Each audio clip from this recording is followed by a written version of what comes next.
来了，乌克兰又一款强大导弹来了。根据近日媒体的报道，美国国防部决定将 AIM-9M 导弹援乌，用于增强乌军的对空能力。那么这款导弹到货之后呢，乌军又会怎么使用它呢？接下来跟大兵一起来看一下。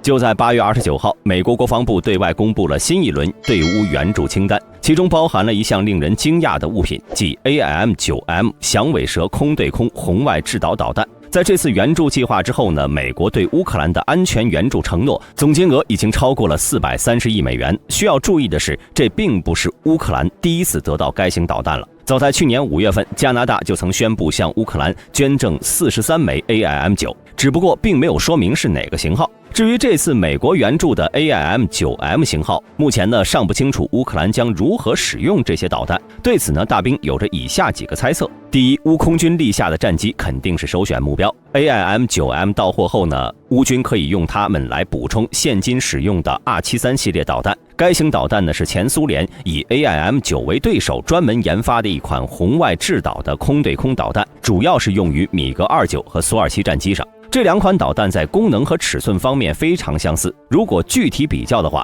R73 的射程相较于 AIM-9M 更远，但是后者进一步引入了全方位功能，改进了对于红外对抗的防御能力，增强了背景辨别能力，并且配备了减少烟雾的火箭发动机，因此综合性能是要稍优于 R73 系列导弹的。特别是现今的 AIM-9X 型号，当时呢，美空军和海军在研发期间就要求雷神公司将 AIM-9X 的战术性能超过俄制的 R73和其他大离轴角发射的全向攻击导弹，有着更强的机动能力和抗红外干扰能力，具有多目标和全向攻击能力。而且该型导弹在经过最新改进之后，已经拥有360度的攻击能力。也正是基于 AIM-9X 的强大性能，现今美空军已经逐渐用它取代了 AIM-9M。当然了，虽然 9M 版本整体性能上是不如 9X 版本，但它在今天仍然具有很大的作用，并且仍在广泛使用。一些非常特殊的交战类型中，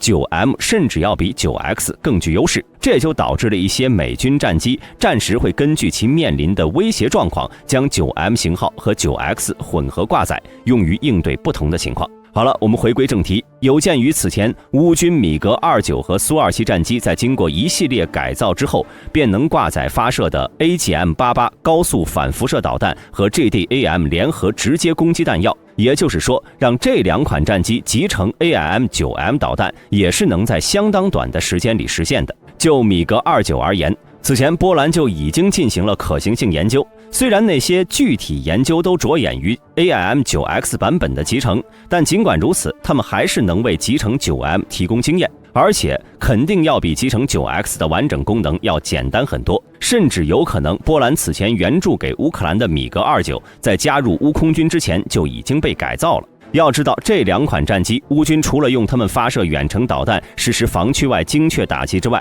另一个主要任务就是帮助搜寻俄军的无人机，特别是 Shahed 136自杀式无人机，以此作为乌军全面防御计划的一部分，最大程度地降低俄军无人机对战场的影响。那么在这方面呢，响尾蛇导弹可以轻松击落那些俄军无人机。此外，除了集成于米格29和苏27战机上，乌空军的苏24和苏25战机由于其他也能携带并发射红外制导导弹，比如说苏联时期的 R60 系列空导弹，因此这两款战机也存在集成 AIM-9M 的可能性。只不过由于 R60 导弹比响尾蛇小很多，因此改造难度可能会大一些。与此同时，目前乌空军呢对这两款战机的使用非常强调避开俄空天军的战机，而不是试图用短程导弹击落他们，因此让其狩猎俄军无人机效率更好，但是并没有专门安装针对空对空的探测和跟踪进行优化的传感器，无法引导 AIM-9M 瞄准俄军目标，因此大概率不会改装这两款战机了。当然，除了乌军现有的战机之外呢，未来即将到来的 F-16就不需要额外的改装了，毕竟 AIM-9 本身就是他们的标配。而除了用战机发射响尾蛇导弹之外，还有一种可能性就是将空射型的该导弹改造成被某种陆基防空系统使用。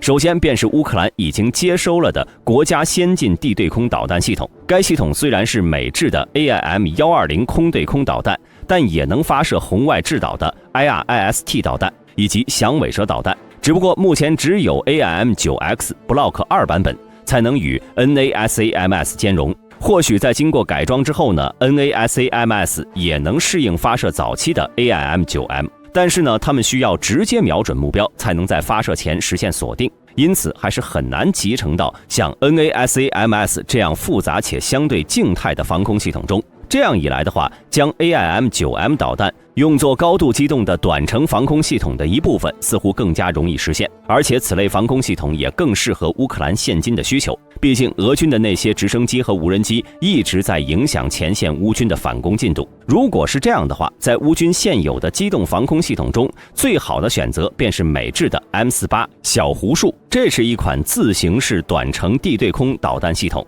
由 M113车组里的 M548履带式装甲运输车改装而成，后部安装有导弹发射器，由底座结构和发射塔组成。发射塔内可以携带4枚 MIM-72小胡树。最重要的是，该导弹是由 AIM-9D 型导弹修改而成的，算是响尾蛇导弹的早期变体了。目前呢，经过去年的援助，乌军当中已经有不少的 M113系列车辆。如果能将这些车辆进行改装，配备上牵引式发射器和 AIM-9M， 那么就能一跃成为移动的防空系统。当然，就算这种方法行不通，乌军呢还能选择将 AIM-9改装成某种临时移动防空解决方案，这方面呢也是有先例的。就在8月4号，《泰晤士报》刊登了一篇关于乌克兰防空武器的报道，其中包括一张经过特殊处理的照片。内容显示，英国直接将 ASRAAM 空对空导弹集成到了乌军的 Supercat 高机动车辆上，也就是该车后部安装一套该导弹的双轨发射器，同时驾驶室后方似乎还有一个安装在伸缩桅杆上的传感器转塔，以便能够升到较高的位置，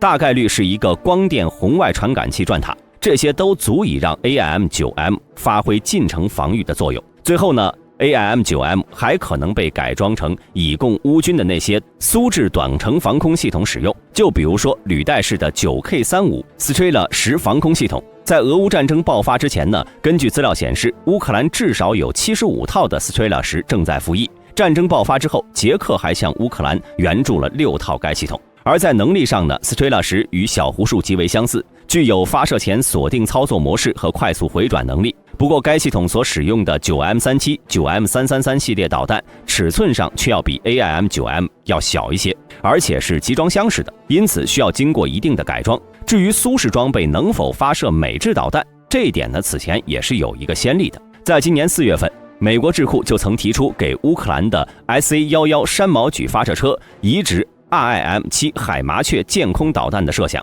之后呢，乌军最初只是抱着试试看的心态，结果没成想真的可以用。在该案例之后呢，便证明了美制苏制武器经过改装之后，确实能整合到一套作战系统内。其实呢，未来不论是空中还是地面，或者两者兼而有之，随着 AIM-9M 的加入，都能填补乌军在防空导弹上的缺口，极大增强乌军的对空能力。毕竟，由于近几年 AIM-9M 正在被 AIM-9X 和 IRIS-T 等更先进的导弹所取代，因此呢，北约各国有着大量的 AIM-9M 的库存，未来能源源不断的援助给乌克兰，进而满足乌军在对空能力上的需求。此外，需要注意的是，既然 F-16最迟今年年底就会抵达乌克兰，那么美国和北约其他国家会不会提前援助该机的配套弹药呢？